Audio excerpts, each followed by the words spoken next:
Bueno, muchísimas gracias a todos por estar acá. En nombre del Consejo de Administración de Residencias Cooperativas de Turismo les doy la bienvenida. ¿Está aprendiendo? Sí, ahí está. Bueno, les doy la bienvenida de nuevo. Gracias, Cintia, otro año más. Sí, acá en RCT, es una amiga de la casa. Les comento que estamos filmando este encuentro y en 2 días, 3 días, luego lo subimos a nuestro canal de YouTube. Como es habitual, al inicio de cada charla, les voy a leer un resumen de la trayectoria de Cintia. Cintia García es periodista argentina. Desde el 2 de marzo conducirá La García en AM 530, la radio de las madres, de lunes a viernes de 12 a 14 horas. Desde el 19 de febrero participará de 11-11, un nuevo programa que comenzará en el canal de noticias AR12 de lunes a viernes de 21 a 23 horas. Cintia es profesora titular de la Cátedra de Periodismo de Investigación en la Facultad de Periodismo de la Universidad Nacional de La Plata. Su trabajo se enmarca y referencia dentro de la comunicación popular. En enero del 2016 creó la plataforma de comunicación digital La García, www.lagarciared.ar, que este año cumplió 10 años. Su hacer y decir se enfoca en pensar la verdad, la comunicación y la política desde el campo de una región en disputa. Su programa de radio en AM750, emisión que se mantuvo durante 4 años, obtuvo 4 Martín Fierro en 2023, entre ellos Mejor Labor Periodística en Conducción y Mejor Programa Matutino de Radio. En noviembre de 2022 recibió el premio Jauretche en la categoría Labor Periodística de la Universidad Jauretche. En 2016 recibió el premio Democracia del Centro Cultural Caras y Caretas y en 2017 el premio Rodolfo Walsh a la investigación periodística que otorga la Universidad Nacional de La Plata. Es autora de la investigación del año 2017 sobre el patrimonio offshore en paraísos fiscales de Guillermo Lasso, expresidente de Ecuador, en ese momento candidato perdedor de las elecciones en ese país frente a Lenín Moreno. Esa investigación resurgió en la revelación de los Pandora's Papers. Hoy nos acompaña en nuestro ciclo de charlas para presentarnos Comunicación y Política, Tecnocapitalismo en una sociedad de zombies. Bienvenida, Cintia.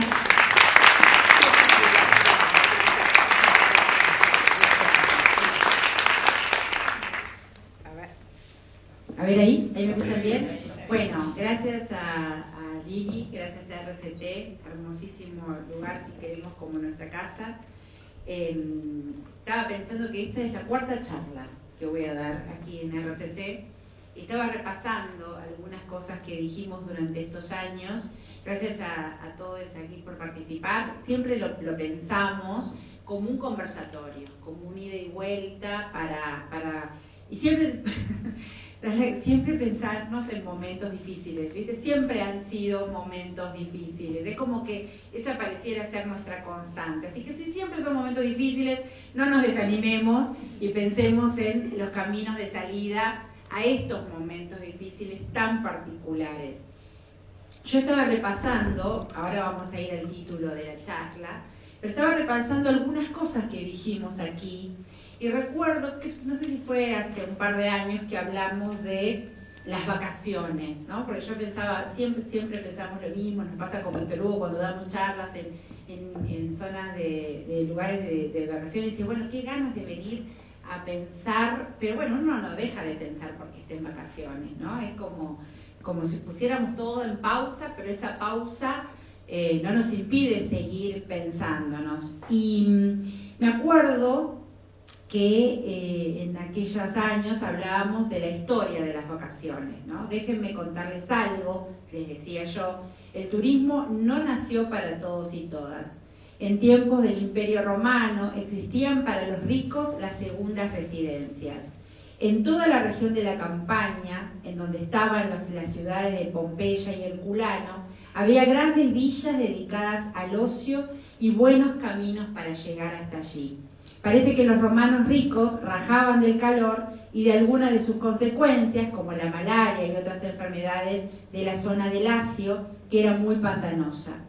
En tiempo de las grandes cortes europeas, los nobles se dedicaban a comer, bailar y cazar en salidas de campo que eran mostradas al pueblo precisamente como un privilegio deseable. Junto con las salidas cortesanas, el fenómeno precursor de lo que después vino a ser el turismo moderno fue el llamado Grand Tour. El Grand Tour, que nació hacia fines del siglo XVIII o XVII, era una costumbre inglesa que consistía en un recorrido de larga duración, principalmente por Francia e Italia, siempre eurocéntricos, ¿no? Las cosas pasan en Europa mejores, de los jóvenes aristócratas. Servía como una etapa educativa y de esparcimiento previa a la edad adulta y al matrimonio. Con el Grand Tour aparecían las primeras guías turísticas, en las que se indicaban dónde podían visitarse destinos de arte clásico y del renacentista, pero siempre eran para las élites. Se empezaron a publicar libros de viajes que contenían descripciones de ciudades y monumentos, se hablaba de la costumbre de la política, se trataba de dar una idea general del lugar, cubriendo todos los aspectos visibles a lugares donde solo iba la élite. Los viajes realizados muchas veces quedaban plasmados en obras literarias. Fue un francés, Stendhal, el primero en usar el neologismo turista, al publicar en 1838 Recuerdos de un turista, casi como cierre de la era del Grand Tour. Hacia 1850 empezaron a hacer turismo los burgueses. Les tocó después de los aristócratas. La burguesía europea empezó a tomar Baden-Baden en Alemania como un lugar de descanso. Lo curioso de este lugar es que fue uno de los precursores en reunir distintos asuntos para armar lo que después en el siglo XX fue entendido como un centro turístico. Había termas, teatros, hipódromos, bares y casinos, todo en una ciudad más o menos chica y transitable. Los ingleses explotaron el turismo termal. El destino fue Bath, cerca de Londres, que había sido fundada como un complejo termal por los romanos bajo el nombre de Aquae Sulis, las aguas de Sulis. Ahí empezaban a ponerse de moda las ciudades de aguas. En Europa continental, la primera estación termal turística fue en Spa, que quedaba en la provincia de Lieja, en Bélgica. Es lindo el dato, ¿bien? También en el siglo XIX empezaron a utilizarse de otro modo los balnearios. Hasta ese entonces se visitaban con un plan casi médico. Las aguas de determinados lugares hacían bien a la salud, o el aire de determinadas sierras hacían bien a la salud. El viaje tenía un componente terapéutico, el mar, los ríos, las sierras. Sin esa prescripción, eran lugares hostiles de los que convenía guardarse. Las primeras infraestructuras hoteleras cerca de las playas o ríos eran casi de uso hospitalario. Poco a poco el descanso fue retirándose del abrigo médico. O sea, ¿se entiende? El descanso no fue prescripción, sino un deseo y un derecho. Pero todavía no iban los obreros. Para los pobres, nada de vacaciones. Miren el salto del tiempo que vamos a dar. Francia, 1936. Está en el gobierno el Frente Popular con Léon Blum. Se arma el acuerdo de Matignon. El gobierno, la Confederación General de los Empresarios Franceses y la CGT francesa firmaron un acuerdo por el que se concedían 15 días de vacaciones pagas. Ahora olvídense, ¿no? Pero bueno. No existía en el planeta algo igual. Blum decía que el ocio y el entretenimiento era un derecho de los obreros. Para facilitar los desplazamientos estivales, estableció con la compañía de ferrocarriles la creación de un billete de vacaciones anuales, con un 40% de reducción en la tarifa. En el verano de 1936, por primera vez en la historia, 600.000 obreros salieron de vacaciones. Al año siguiente fueron 1.800.000. Así nació el turismo de masas. Muy poco después también empezaba el turismo de masas en Argentina. Eso sucedió el 23 de enero de 1945, con el decreto 1440 de la Secretaría de Trabajo y Previsión. Y fue con Perón, efectivamente. Se habilitó a los trabajadores y trabajadoras argentinos a gozar de un periodo de vacaciones pagas, a disponer de una serie de días consecutivos, de manera que se trate de un periodo de inactividad retribuido anticipadamente. El decreto fue acompañado por un programa de acceso al turismo social, con el que los laburantes pudieron conocer el país, pero además pudieron gozar, divertirse, descansar la cabeza, el cuerpo, verse en otros espacios con sus familiares o conocerse a sus pares, lo que pasa aquí en RCT todos los años. ¿Pueden imaginar la dimensión de todo eso? Y a la vez pensar en todo lo que perdemos cuando perdemos estos derechos. Las conquistas sociales son habilitantes del derecho al entretenimiento. Una vez escuché a Axel hablar del derecho a la cultura, del derecho al goce. Háganme acordar que les cuente una anécdota con Eve en una entrevista. ¿Qué es ir a la feliz? ¿Por qué es la feliz? Lo es porque finalmente el pueblo pudo ponerse allí, donde solo había lugar para los Peralta Ramos, que obviamente cuando fue el turismo de masa se fueron de Mar del Plata. Las patas en la fuente son la antesala de poder estar con las patas en una playa o en una pileta cordobesa, con las vacaciones pagas. Fuente, pagas, fuente, pila y playa. Pienso en Milagro Sala, en sus pibes y en sus piles. Demolieron todo, pero se reconstruirá, créanme. Que los trabajadores puedan disfrutar del ocio, de los lugares lindos de la patria, es algo relativamente nuevo, pero por momentos parece viejo, o peor, imposible. Ahora mismo nos parece imposible algunas cosas, y de eso se encargan las políticas que inhabilitan accesos o que te recuerdan que no es para vos. ¿Viste? No es para vos, no tenés derecho a eso. ¿Se acuerdan cuando nos decían que nos habíamos mal acostumbrado a acceder? Les leo una frase. Venimos de 12 años en donde las cosas se hicieron mal. Se alentó el sobreconsumo, se atrasaron las tarifas y el tipo de cambio, donde le hiciste creer a un empleado medio que su sueldo servía para comprar celulares, plasmas, autos, motos e irse al exterior. Ya no importa quién. Fue el neoliberalismo, es el neocolonialismo, fue el recorte, es el ajuste, fueron los que piden el ajuste, que piden que el ajuste lo paguemos todos, que lo pagues vos, que clausures lo poco que podés. Por eso tenemos que repensar este tiempo, repensar estos derechos para que sean derechos para todos, para que pensemos el derecho a la cultura, el derecho al goce, el derecho al entretenimiento, como un derecho, no como un privilegio de las élites, no como nos quieren hacer creer, además ahora mediante esta reforma laboral aberrante que se está votando, injusta y a todas luces desigual. Lo que quieren hacer es profundizar los procesos de desigualdad. Quería retomar estas palabras, que en realidad las reconstruir para hoy, pero tienen el espíritu de lo que habíamos dicho en ese momento, hace algunos años, para pensar también este tiempo, pero para pensarnos como no se quiere pensar ahora, para pensarnos en profundidad, para pensar el poder de las palabras, para pensar qué significa que nos quieran construir zombies.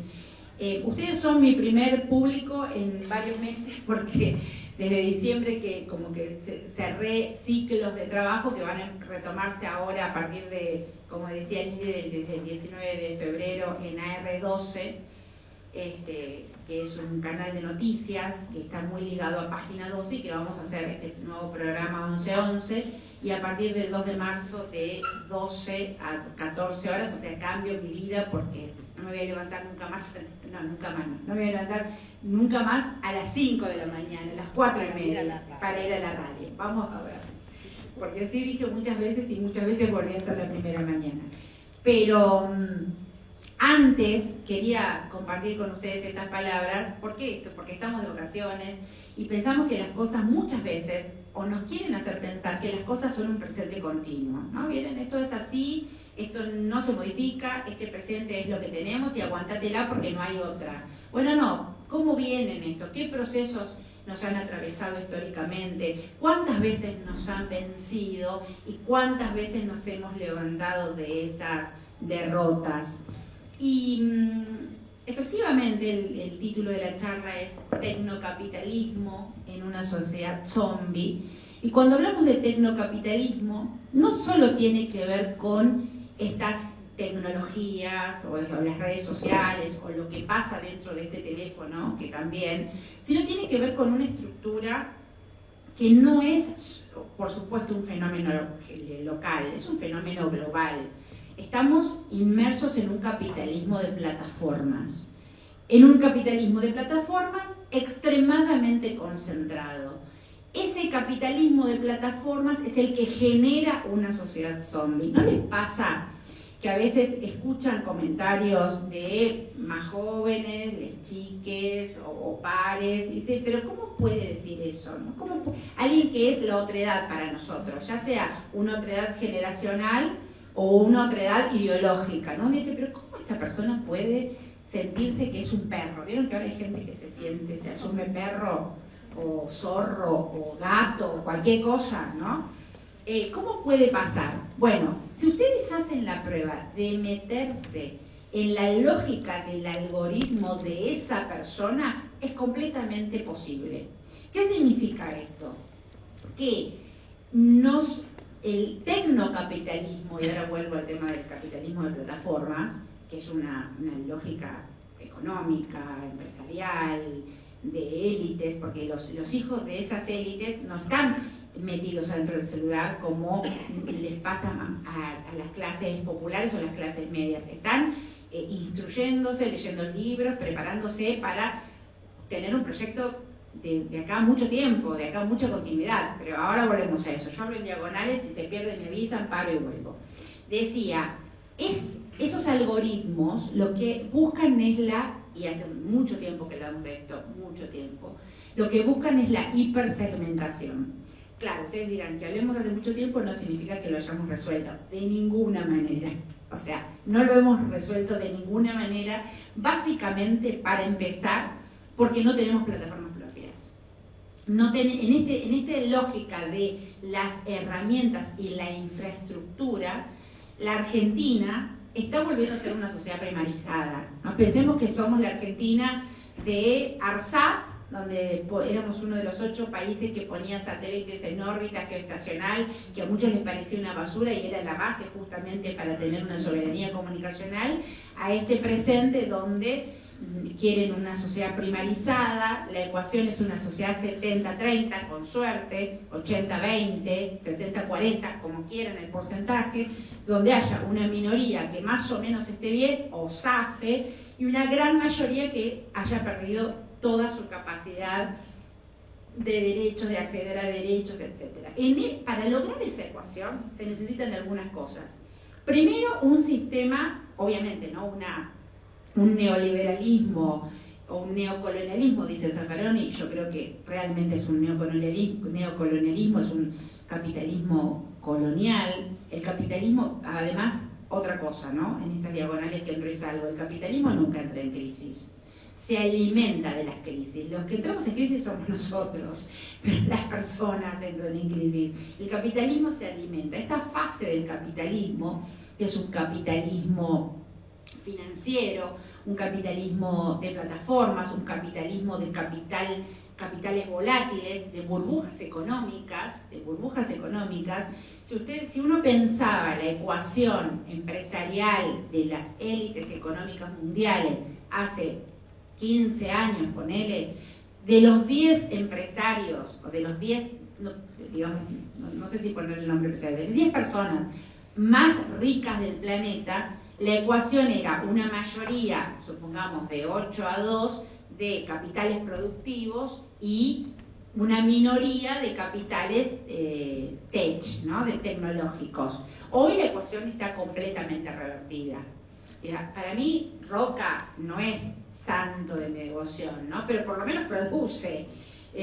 Pero hoy la ecuación está completamente invertida y lo que domina globalmente es justamente este capital volátil financiero de plataformas, este tecnocapitalismo, ya lo dice Varoufakis, el ex ministro griego de Economía, y lo analizan los teóricos del neoliberalismo, del neocolonialismo, que efectivamente lo que está generando es una sociedad zombie vía los algoritmos indescifrables, porque no hay manera de entender la lógica de un algoritmo, los algoritmos indescifrables y las segmentaciones que cada uno de nosotros tiene en su celular, ¿no? Esto que ya ustedes saben perfectamente. Empezás a ver noticias, no sé, de jardinería, y todo lo que te va a aparecer son noticias de jardinería. Ya ni siquiera, no le pasa muchas veces que ni siquiera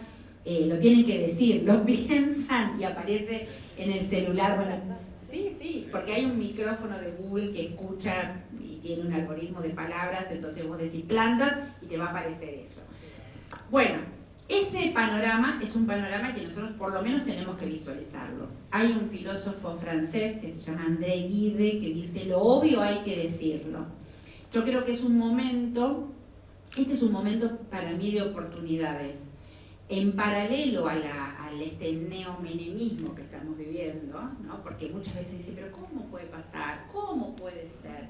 ¿Cómo se puede? Ya hemos vivido el menemismo, todos acá hemos vivido el menemismo en sus distintas etapas, con distintos momentos, y la flexibilización laboral ya existió, la entrega de soberanías existió, o sea, y se vive de otra manera y se vive en modo recargado y se vive peor, es probable. Yo siento que no está la reacción que había sobre el menemismo. Es un menemismo sin reacción, ¿no? Que es un tema que también podemos charlar después en el ida y vuelta de preguntas.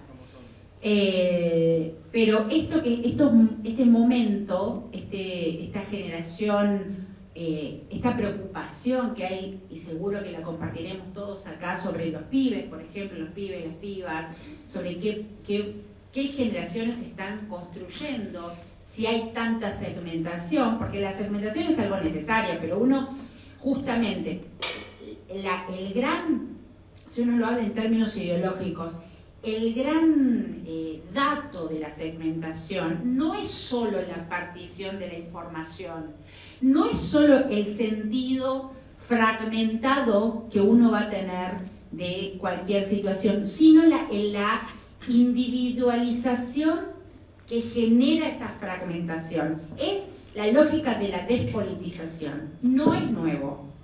Este fenómeno no es nuevo, solo que está muy favorecido por estas nuevas tecnologías. Pero ¿cuál es la lógica de la fragmentación? ¿Cuál es la lógica de la despolitización? Es una lógica de dominación. Lo que estamos viviendo son, por otros mecanismos, una lógica de dominación y sometimiento. Sí creo, y esto también es para poner en discusión, en este sentido de lo obvio hay que decirlo y hay que poner todo en discusión de nuevo, sí creo que tenemos un gran problema cognitivo. No sé si hay docentes aquí en la sala, pero quienes damos clases nos damos cuenta de ese déficit cognitivo de comprensión que hay en los procesos de lectoescritura. Son problemas estructurales muchas veces, pero también en el menemismo tuvimos lamentablemente lo que se llama en términos de ciencias sociales una generación perdida. Bueno, habrá que reconstruir, no les quiero arruinar la tarde, ¿no? O sea, perdón, les pido disculpas, ahora la tenemos. No, pero lo que quiero decir es que estos procesos de tecnocapitalismo, de dominación, de fragmentación, en el fondo lo que buscan es lo que busca siempre el neoliberalismo y el capitalismo, estos modos de acumulación, que son fraccionamientos, individualizaciones, el individualismo, lo que hace mucho tiempo nosotros veníamos diciendo como la subjetividad neoliberal, ¿no? Y entonces decía, ¿pero qué es la subjetividad neoliberal? Es esto, es que te construyan de modo tal que vos sientas que no hay salida, que está todo dado, que esto es así y no hay vuelta atrás, que es irreversible, que para qué vas a cambiar las cosas si lo mejor que puedes hacer es quedarte quieto, porque lo que viene es peor que donde estás, que es un eterno presente sin solución de continuidad, el pasado ya fue, es como la depresión. Por eso los procesos, por eso los problemas y los fenómenos de enfermedades mentales son las enfermedades del momento, porque lo que te generan es un proceso de depresión básicamente, como la nostalgia, ¿no? Como ese túnel donde no podés ver hacia atrás, hacia afuera no sabes qué viene, solo tenés las paredes de un túnel completamente agobiado. Esas son las figuras que describen los analistas, no es una idea mía, sino los analistas del neoliberalismo, como la construcción de la subjetividad neoliberal. Te subjetivizan, asumen tu subjetividad y te construyen con esas varas sobre las que vienen trabajando en esquemas políticos, mediáticos, judiciales, que actúan en conjunto de pinzas y que te hacen creer, o nos vienen intentando hacer creer, que por ejemplo es fantástica la reforma laboral, ¿cómo le dicen? La modernización laboral, porque vos vas a poder tranquilamente pactar con tu empleador todo lo que quieras, ¿no? Entonces vas a poder, pero no voy a tener vacaciones. Bueno, no importa, no vas a tener vacaciones, pero te vas a poder ir cuando quieras, unos días a donde quieras. Bueno, por supuesto que todas esas son falacias de un sistema cada vez más desigual. Pero esa es la subjetividad. Y la subjetividad neoliberal tiene una vuelta de rosca en que, si no se explica cómo aceptamos pacíficamente procesos inaceptables. Procesos inaceptables. Por ejemplo, la naturalización de la proscripción que vive Cristina Fernández de Kirchner en este momento. ¿Cómo podría la desigualdad no tener consecuencias? ¿Cómo podría la desigualdad ser asumida naturalmente? Si vos tenés a la principal líder del partido opositor presa, pero no solo Cristina está presa, sino que la construcción de todos estos fenómenos de naturalización te muestran una mujer presa, como si solamente fuera ella, Cristina, punto, y no lo que muchos pensamos, que lo que estamos viviendo es la nueva proscripción del peronismo. Pensarnos históricamente en procesos como los que hemos vivido, donde el peronismo estuvo proscripto en Argentina durante 18 años. ¿Qué está encerrado dentro de la naturalización de la proscripción de la principal líder del partido opositor? ¿Qué es lo que está encerrado ahí? ¿Qué es lo que está encerrado en San José 1111 si no es una historia completa? No todos nosotros encerrados ahí adentro. Las luchas quedamos naturalizadas. Si naturalizamos la proscripción de una líder política de la talla de Cristina, podemos naturalizar cualquier cosa. Entonces podemos aceptar la reforma laboral, podemos aceptar que la CGT no haga movilización, pero sin paro nacional, podemos aceptar un estado de derrota, bueno, esa es la construcción de la naturalización de una sociedad que no pretende zombies, que no significa no discutir los problemas del peronismo, todo lo contrario, pero para discutir los problemas del peronismo, yo creo que hay que poner todo en discusión. Para discutir los problemas del peronismo, primero tenemos que revisar dónde estamos parados, cuáles son los procesos que nos trajeron hasta acá. Tenemos que salir de este presente continuo donde no hay salida. Tenemos que recuperar las ganas de vivir, tenemos que recuperar el pasar a una ofensiva, tenemos que recuperar conversatorios como estos, encuentros como este, donde la difusión y la multiplicación de nuestras voces sea a través de las herramientas tecnológicas, pero las herramientas tecnológicas no sean nuestro único modo de comunicación. Porque, lo que les decía antes, si no tenemos algoritmos propios, si no tenemos plataformas propias, si ni siquiera las plataformas que existen tributan en la Argentina, no vamos a tener una voz propia vía las plataformas.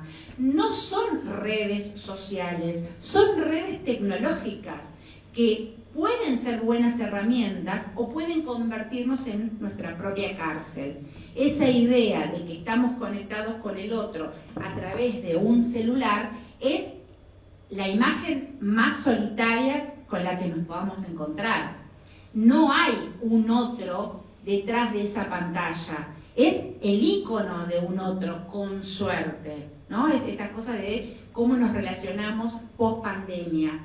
Y que no significa, por favor, no estoy hablando en contra de las redes tecnológicas, porque las necesitamos, porque difundimos, pero no nos podemos confundir. No son las nuevas plazas públicas, esto es una plaza pública.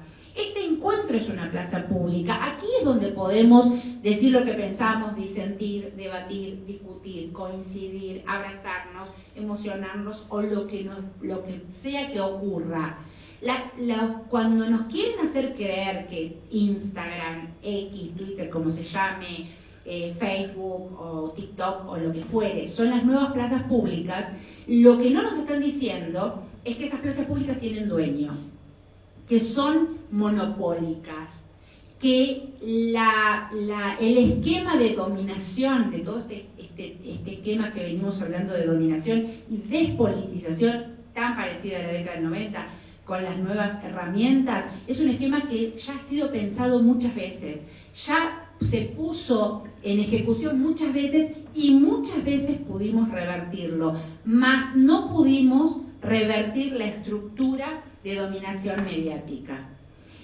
Hace un tiempo tuvimos una charla donde estaba Martín Becerra y otros pensadores de la comunicación, y Martín decía, más allá de las nuevas plataformas, que la regulación no existe, los empresarios, conductores, no son nuevos emergentes, sino gente que viene de los medios tradicionales, o hijos o sobrinos, que encontraron nuevas vías de difusión en YouTube, por ejemplo. Hoy vieron que los streaming es como, insisto, no los demerezco porque yo también hago streaming, pero son como el parripollo de la década del 90, ¿no? Todos nos ponemos un streaming como para ver si podemos sobrevivir.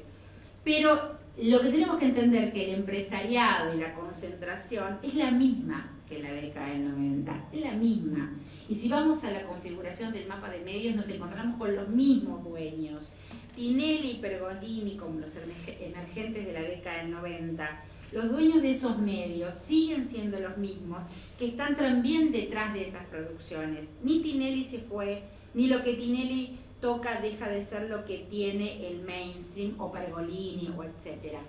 Por supuesto que siempre está la comunicación popular intentando dar una respuesta identitaria, esforzada, ¿cómo se dicen? Alternativa. Yo discuto que sean medios alternativos porque creo que eso también es una caracterización de la concentración.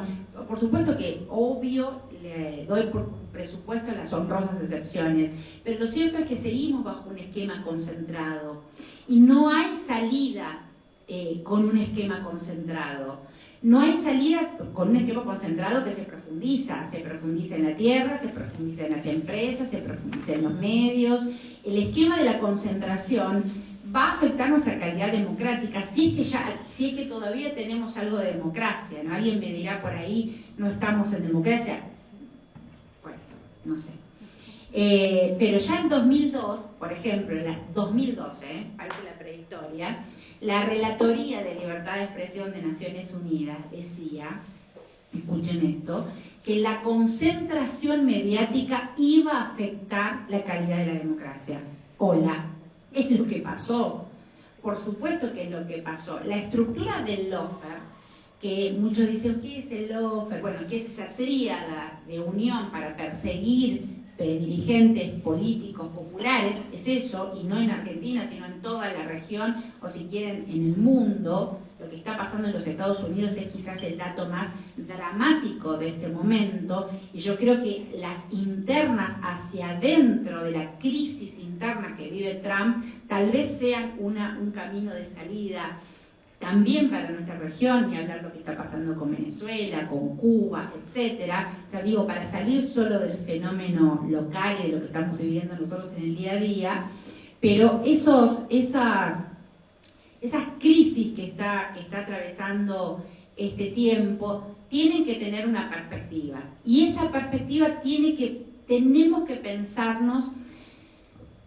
Algunos dicen que la palabra revolución ya no existe, ¿no? Que hemos perdido el significado de la palabra revolución. Yo la tomo, yo creo que tenemos que pensar procesos revolucionarios. Quizás no sea la misma revolución que pensaban otras generaciones sobre lo que significaba hacer una revolución, pero a mí me parece que sí, que hoy fortalecer encuentros cara a cara es un hecho revolucionario, que leer es un hecho revolucionario, que resistir es un hecho revolucionario, que decir patria es un hecho revolucionario, que pensar en la emancipación de nuestros pueblos es un hecho revolucionario, y al que no tenemos que renunciar, porque la pelea no solo la damos para ganar, la pelea la damos porque tenemos la obligación histórica y ciudadana de darla. Gracias.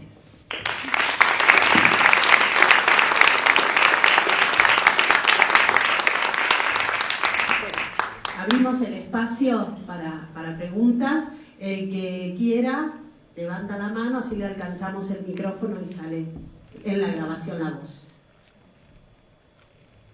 ¿Quién rompe el hielo? A ver, vamos. Ibas a contar una anécdota con Eve, ¿viste? Es verdad, muy bien, Lili, muy bien. Justamente hablando del derecho a la cultura, una vez la entrevisto a Eve de Bonafini, y era la época donde se estaban urbanizando, las madres participaban de la urbanización de villas, y estaban urbanizando la Carbonilla, en la ciudad de Buenos Aires. Entonces, desde un preconcepto, ¿no? Yo le pregunto qué te pide la gente, pensando que yo no pedí chapa para las casas, no sé, calles, luces, obviamente era dentro del kirchnerismo, y ella me dice, me piden teatros, ¿no? La gente en la Carbonilla a Eve le pedían teatros, y ella ahí empezó a hablar justamente del derecho a la cultura, del derecho de que la gente tenga derecho a gozar, y a mí se me cayeron una cantidad de preconceptos, ¿no? Y y me cuenta ella que en Villa Hidalgo, en San Martín al fondo. Hola Juan, siéntense. Ahí está la abuela, mirá. Ahí. Ahí está. Bueno, Juan, gracias Juan, gracias. Él tiene que estar ensayado. Claro. El histriónico, sí, todo lo se profundiza, ¿viste? En cualquier momento la charla la da él. Y entonces me contaba Eve, cuando me decía eso, claro, yo me quedo callada, ¿qué te pide la gente? Teatro me pide. Bueno, y les armó teatro, obviamente, y circos y cosas. Y que me contaba que en Villa Hidalgo, en San Martín al fondo, que también obviamente hoy todo eso está destruido y vuelven a ser comedores, pero eran escuelas de música, donde había comedores, se habían formado escuelas de orquestas barriales. Y entonces que también ella me cuenta, me dice, yo también fui a preguntarle, me acuerdo Margarita, la directora de la escuela esa, qué necesitaban los chicos, y también pensé que me iba a pedir zapatillas. Y la Margarita le dijo, no, quieren trompetas, guitarras, piano, para la escuela de orquestas, que sigue funcionando igual. Entonces, bueno, eso, ¿no? O sea, pensar en la cultura como un derecho. Horacio González decía que la cultura no es un adorno. Por supuesto que ninguno de aquí, yo sé que ninguno piensa en la cultura como las artes elitistas, sino que la cultura como hecho constitutivo, la cultura como, Horacio González decía, que la cultura es todo, la cultura nos constituye. como incluso en los acervos donde ni siquiera nos damos cuenta, como la economía, decía, ¿no? Entonces pensar eso, la cultura como procesos, por eso cuando nosotros hablamos de comunicación, hablamos de cultura y comunicación. Esa es la discusión cultural, esa es la batalla cultural. ¿Perdimos batallas culturales? Sí, las perdimos. A mí me angustian profundamente las batallas culturales que perdemos, pero me parece que la discusión está latente y que la podemos seguir dando.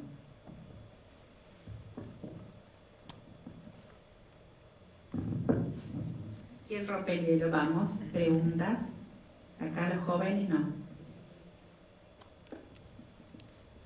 En cualquier momento sale Juan a preguntarte. Sí, ¿no? sí, Ahí está. Sí, ahí va. Ahí va Alejandro.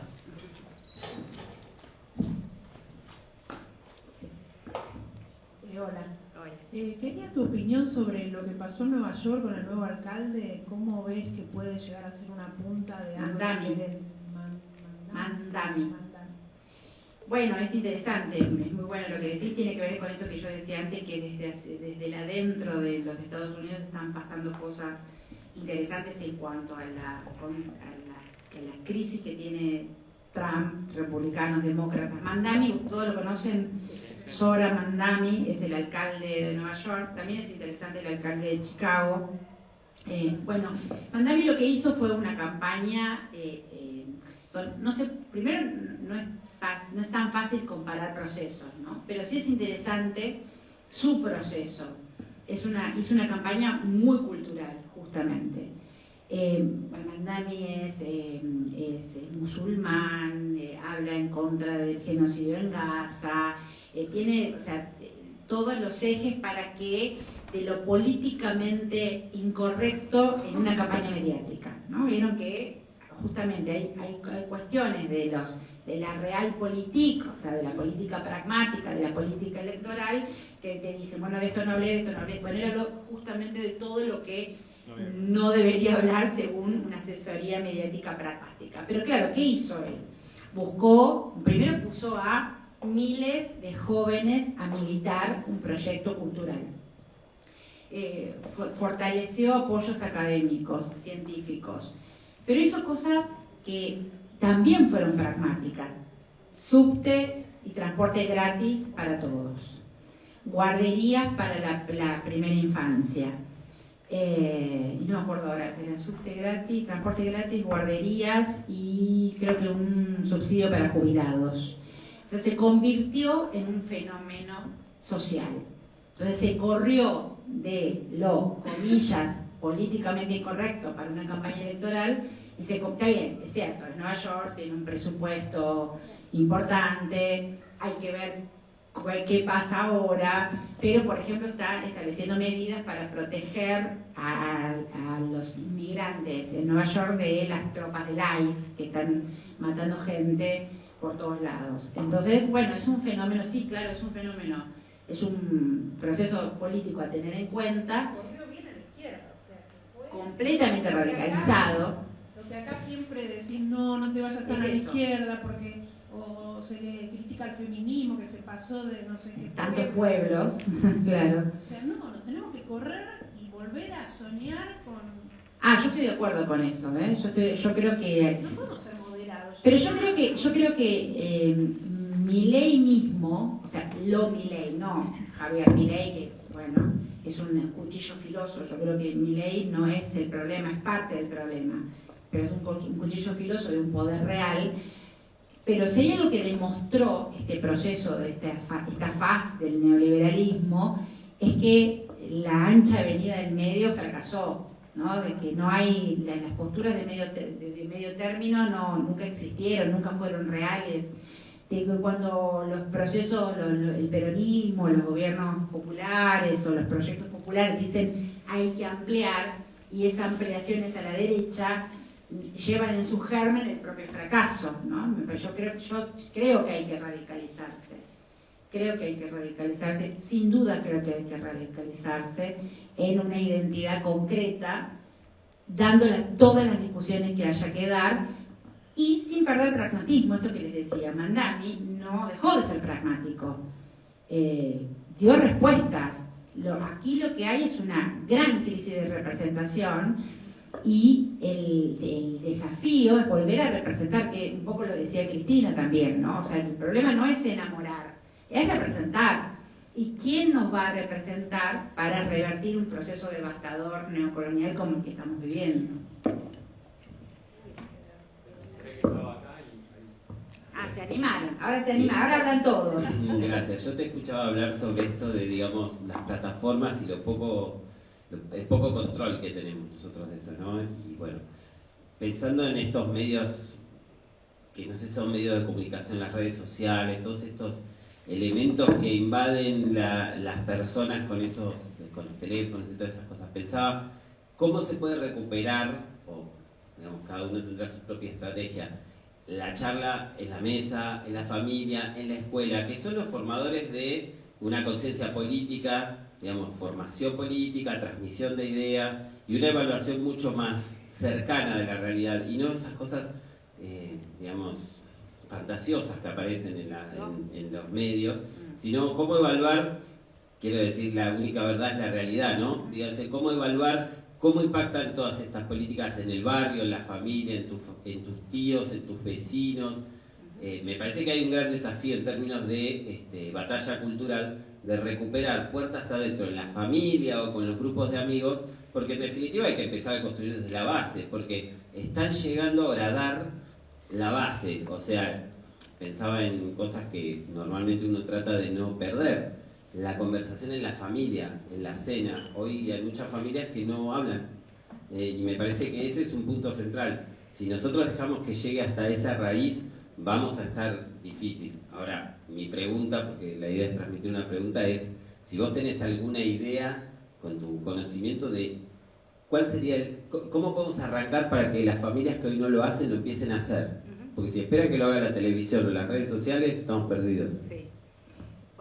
Hoy mi mamá veía y me decía, yo ya no sé qué es verdad y qué es mentira, veía en las redes sociales. O sea, yo un estudio que dice que tal cosa, bueno, voy a intentar responder, porque claramente no tengo la verdad, sino un puñado de verdades relativas, y voy a intentar responderte y para que pensemos juntos, porque te digo una cosa, la modalidad de pregunta no es porque yo tengo la verdad de la respuesta. Si vienen acá a buscar la verdad de la respuesta, vinieron al lugar equivocado. La modalidad de pregunta es para que construyamos la respuesta, ¿no? Esa es la capacidad que tiene una reunión presencial, que no es el algoritmo de TikTok que te enseña, ¿no están hartos que le digan cómo tienen que vivir, lo que tienen que comer, cómo es una vida saludable, un rostro saludable, una piel saludable, una cosa ordenada? A mí, ¿será que tengo un toque con el orden, viste? Entonces, mi algoritmo está lleno de frascos que en alacenas, o cómo la esponja, cómo se como unas de Amazon, creo que son como unas cositas que pones en la villa de la pileta, y entonces pones el detergente, la esponja, las cositas, nada se te arruina, está todo perfecto. Yo nunca voy a tener una cocina así. Está bastante bien mi cocina, hola mamá, está bastante bien, pero nunca va a ser la cocina de Amazon. Entonces, claro, te derrumban las ganas de vivir. Te derrumban, en el fondo te derrumban eso, porque vos nunca vas a llegar a eso, nunca vas a llegar a ese cuerpo, a esa cara, a esa casa, pero no porque sea inaccesible económicamente, sino porque es una lógica de Pinterest, ¿viste? O sea, las imágenes de Pinterest, yo quiero una cocina así, quiero una cama así, quiero un cuarto así, quiero un vestidor así, los vestidores de Pinterest, es una locura. Bueno, a mí lo que me parece es que hay que desear. Si yo tuviera que darte una respuesta, te diría el deseo. Es lo único que nos hace insistir en algo, es desear. Desear y poner en acción ese deseo. Claro, no podemos charlar con nuestros hijos porque tenemos 5 laburos. Entonces ya muchas veces no es que no se hable en la cena, es que no tenemos momentos de cena juntes. Eso pasa. Y hay que generarlos, hay que desearlos, porque es más fácil entregarnos a los chupetes electrónicos. Ya no los pibes solamente, nosotros. A mí me ha pasado, digo, para digo, para generar un mensaje primero tiene que verse uno. A mí me ha pasado de estar trabajando con el celular, yo siempre le digo, mamá está trabajando, no estoy viendo redes sociales como ustedes. Y estar con el celular, que tengo 18 grupos de laburo, y ella, mamá, escuchar lejanamente, mamá, yo, o sea, hasta que, ¿qué? O sea, nos pasa a todos. Entonces, me parece que hay la comisionada de Naciones Unidas por Palestina, parece que digo algo que no tiene nada que ver, pero lo traigo a colación, cuando le preguntan qué hacer sobre una situación tan dramática como lo que está ocurriendo en Gaza, ella dice, y a mí me parece que eso vale para todo, lo mejor que se pueda desde el lugar donde cada uno esté. O sea, desde el lugar donde cada uno esté, lo mejor que se pueda. Es un laburazo, es un laburazo. Generar momentos familiares para hablar de temas fuera del algoritmo. O sea, tener vidas más analógicas. Compartir la charla, la experiencia, lo que uno piensa. Bueno, para pensar, a generar momentos, qué sé yo, de lectura. Pero para mí, yo le digo lo que a mí me funciona. La respuesta no es prohibitiva, porque además viste que frente a las prohibiciones generamos respuestas contrarias, ¿no? Hablando de modelos represivos. Ahora les voy a leer un textito de José Pablo Feynman el bueno que traje. No es del modo, porque no es que uno no necesite el celular. Yo de verdad trabajo con el teléfono y de verdad tengo más de 10 grupos de trabajo con el teléfono y funcionan y son herramientas piolas, y cuando los pibes están y los queremos llamar a comer, les mandamos un mensajito al grupo que tenemos familiares. No es una cuestión de denostar esas tecnologías. Quizás lo que tendríamos que hacer es regularlas, ¿no? Eso seguro, regularlas seguro. Generar plataformas propias, seguro. Volver a países menos primarizados y más generadores de conocimiento, seguro. Ahora, en lo cotidiano, en el día a día, lo que hay que hacer es laburar de ciudadanos, laburar de padre, de madre, de hija, de hije, desear, armar momentos presenciales, porque si no nos cruzamos entre nosotros, pero no estamos con nosotros. Me parece que es eso, es desear. Si tuviera que darte una respuesta relativa, precaria, para mí muy poderosa, es poner en acción el deseo, porque es lo único que nos va a hacer insistir.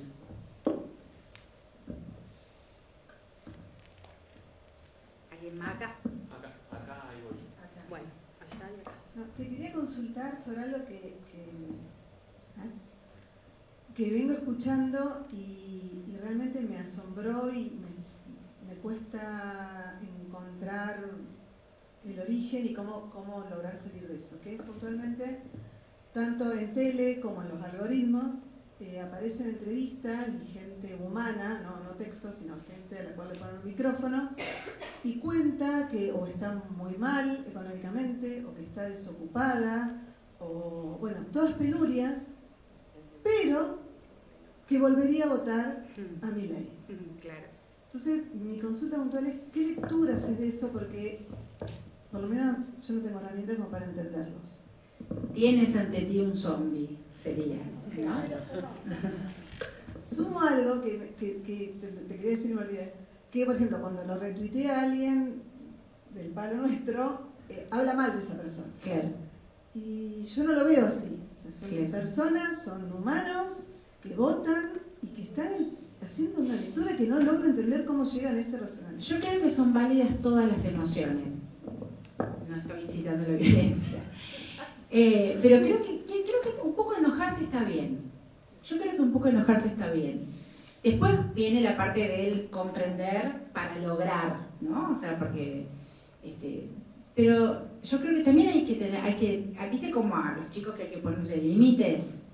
Bueno, también hay que ponerle un poco de límite a la tolerancia, ¿no? Está esta paradoja de Popper, ¿no? Que dice cuán tolerante tiene que ser una sociedad con los intolerantes. Por eso es una paradoja, porque mientras más tolere una sociedad a los intolerantes, más intolerante se vuelve esa sociedad, ¿no? Entonces tu pregunta es central: ¿qué se hace o qué actitud uno toma frente a una persona que está pasando como el orto, ¿no? Perdón la sutileza, pero votó a este proceso? Hay una cantidad de cosas que se ponen en juego ahí, ¿no? Si uno desentraña a ese voto, hay un montón de cosas que se ponen en juego.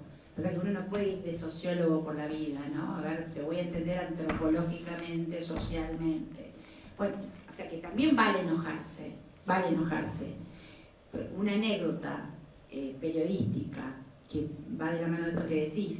Celeste del Bianco, que es una gran compañera, una gran colega, es editora de Página 12, es una de las primeras, ¿se acuerdan del cierre de la fábrica DAS? De la fabricante de Adidas en Coronel Suárez. Entonces ella va a entrevistar a la gente de DAS y entrevista a una mujer que su familia había sido una familia, su padre, su hermana, su hermano, de cosedores de zapatillas de DAS. Entonces, bueno, esto no está mal, que la familia, que la vida, que toda una vida, que lo único que hicieron es eso, cierra la fábrica. Entonces Celeste le pregunta, dando por hecho, que ella, bueno, ¿cómo estaba? Si estaba enojada con el gobierno. Y ella le dice, no, yo creo que van a hacer cosas buenas. Ella dice algo así: yo soy un daño colateral. ¿De qué le pasa a una persona que se asume daño colateral? ¿Qué pasa ahí? Claro, ¿cuál es la reacción que uno tiene que tener frente a esas situaciones? O aquel que dice, pues yo para qué quiero los derechos de la reforma laboral si yo estoy uberizado, en cualquiera de las formas, la idea de la uberización, ¿no? En cualquiera de las formas de la precarización que ustedes puedan imaginarse. Si esto ya está ocurriendo. Bueno, primero para mí, insisto, ¿no? Cada cual en su rol, pero para mí hay que tener una profunda capacidad de comprensión no de lo que le pasa a esa persona. Por eso digo que sobre esa persona es válido enojarse, discutir, no discutir o comprenderlo, sino lo que nos pasa como sociedad, lo que nos pasa como fenómeno. Y lo primero que hay que hacer es empezar a preguntarse qué dejó de representar la política para que esa persona... Por supuesto que vos vas a tener un quantum que odia el peronismo, ¿no? O sea, muchas veces detrás de todo eso hay un odio al peronismo histórico, ¿no? Que tiene raíces históricas. Bueno, ahí digamos que no hay mucho para discutir porque es lo que algunos llaman el partido gorila. Bueno, eso está bien. Ahora, sacando ese odio al peronismo, entonces que cualquier cosa, me puedo estar muriendo de hambre, pero no voy a votar el peronismo, sacando eso, hay mucha gente que no se sintió representada. Son muchos años sin respuestas. Muchos años. Digamos que desde 2015 esta parte, sin respuesta. 10 años por lo menos sin respuesta. Y con una crisis de representación profunda, muy profunda. Pero eso es un fenómeno que no solamente pasa acá, pasa en Brasil. Los mismos que hubieran votado a Lula, en su momento votaron a Bolsonaro, ¿no? ¿Qué le pasa a una persona que vota a sus propios predadores? O lo que en su momento votaron al macrismo. O sea, no soy socióloga para darte esa respuesta. Lo que sí me parece es que no se la puede analizar como fenómenos individuales, como jodete porque lo votaste, aunque lo pienses, ¿no? Sino que ahí hay una persona que no se sintió representada, que tiene una crisis profunda de representación, que nadie le escuchó, que probablemente tiene una vida completamente precarizada, completamente uberizada, ¿no? Y que hay un sistema de dominación que te convierte en un zombie. Por eso es el título de la charla, no es un invento mío, ¿no? Es esto, es lo que la batalla cultural, la discusión cultural, que el poder real, yo creo que hay que volver a usar esas categorías, que el poder real da, que el bloque de la derecha política y económica en Argentina está dando, que arrancó con el macrismo y que fueron las condiciones de posibilidades del presente, es que sea una sociedad de distintas vías, vía algoritmos, vía medios, vía cartelización económica, vía una justicia indecente, estos 3 jueces que son la Corte Suprema que deciden la constitucionalidad de este país, bueno, multifrentístico, este ataque por todos lados, que hace que una persona diga, bueno, ¿viste? Capaz que este loco con la motosierra hace algo, ¿no? Es así, o sea, ¿podemos construir una sociedad zombie? Sí. Ya le están construyendo una persona que naturaliza, el que le pone el tachito de comida al dinosaurio Rex, creyendo que el tiranosaurio Rex no lo va a devorar, no está pensando. Está naturalizando procesos. Y son procesos que a lo largo de la historia han ocurrido. Somos la misma sociedad que permitió 30.000 desaparecidos. O sea, no es este nuestro momento más oscuro. Es un momento de muchísima oscuridad y por eso hay que recuperar las ágoras públicas, hay que recuperar la calle, el micrófono, la acción, ¿no? Esto es lo que alguien decía, la realidad. Hay que volver a construir una realidad popular, hay que salir de las realidades algorítmicas, no hay que creer en nada de las redes sociales. La verdad que si yo les dijera, no crean en nada porque han derrumbado la verdad. Lo que hay que hacer es poner de nuevo todo en discusión y empezar de nuevo. Ale, acá.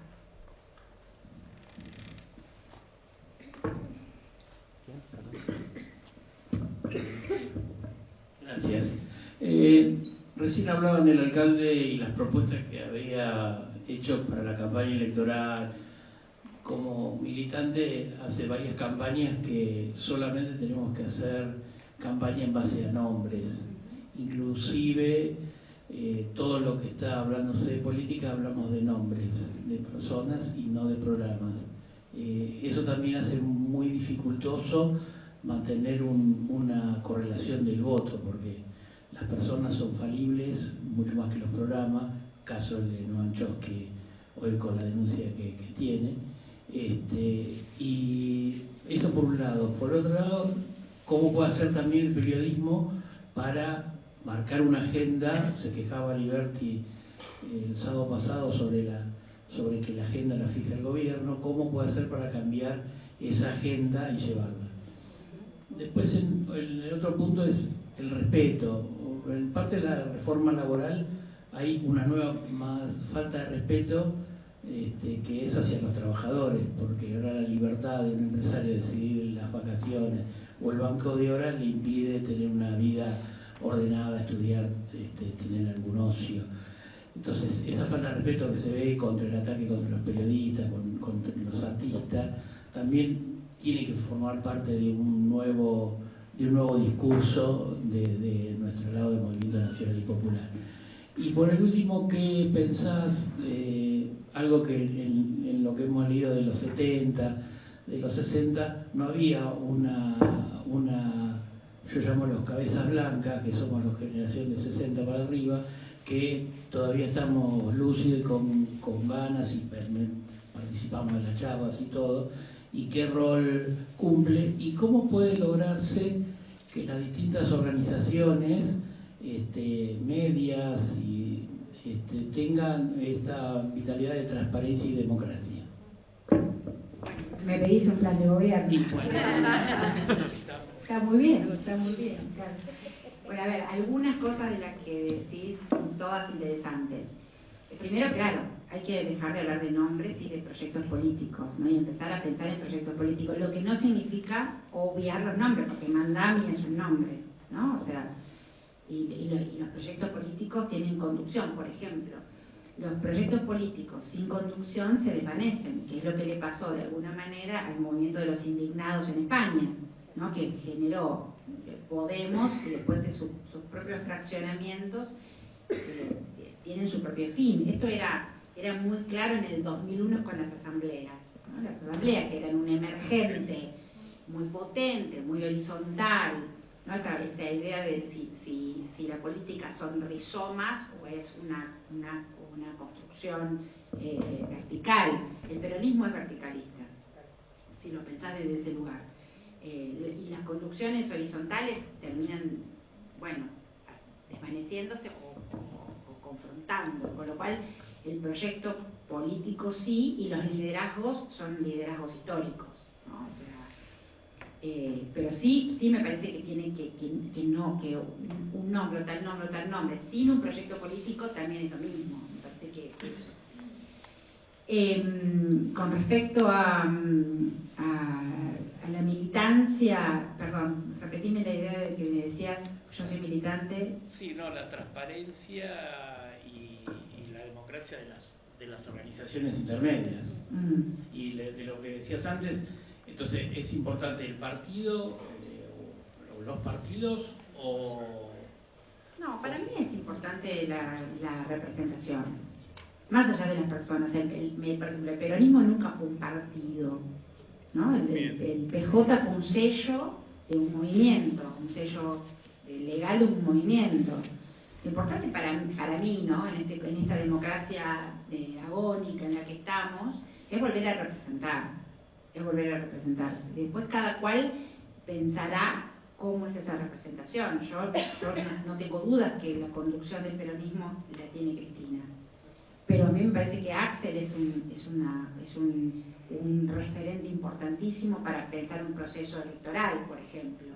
Y me encantaría que eso fuera un proyecto político sólido con un programa de gobierno como el que ya tuvimos. Esto ya pasó. O sea, la Argentina ya tuvo momentos donde puso en órbita satélites, ¿no? O sea, pero me parece que esas son discusiones que hay que dar.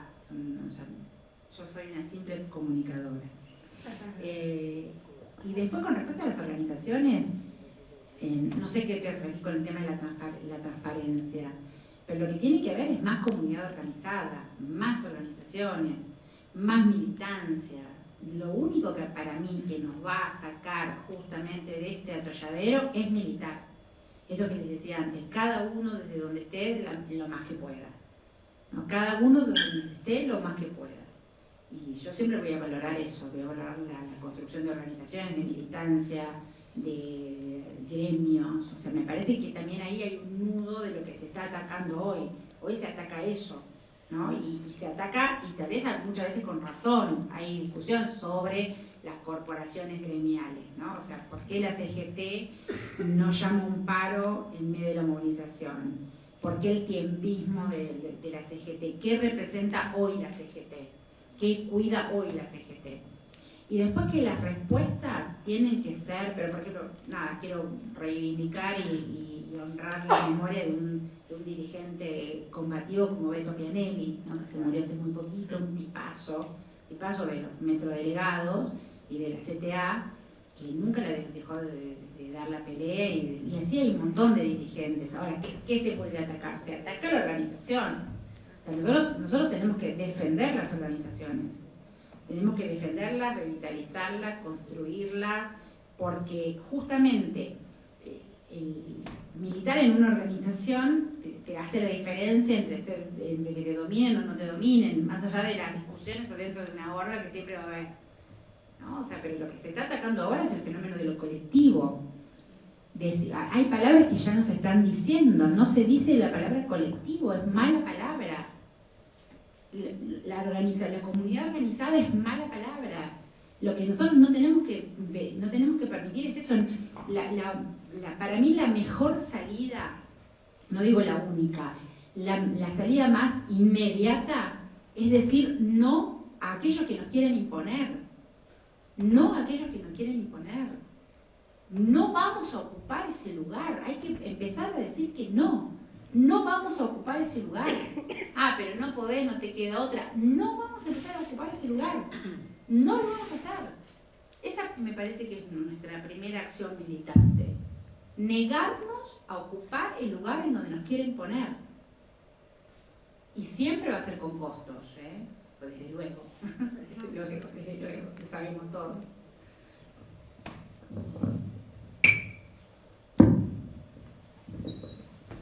Muchas gracias, Cintia, nuevamente.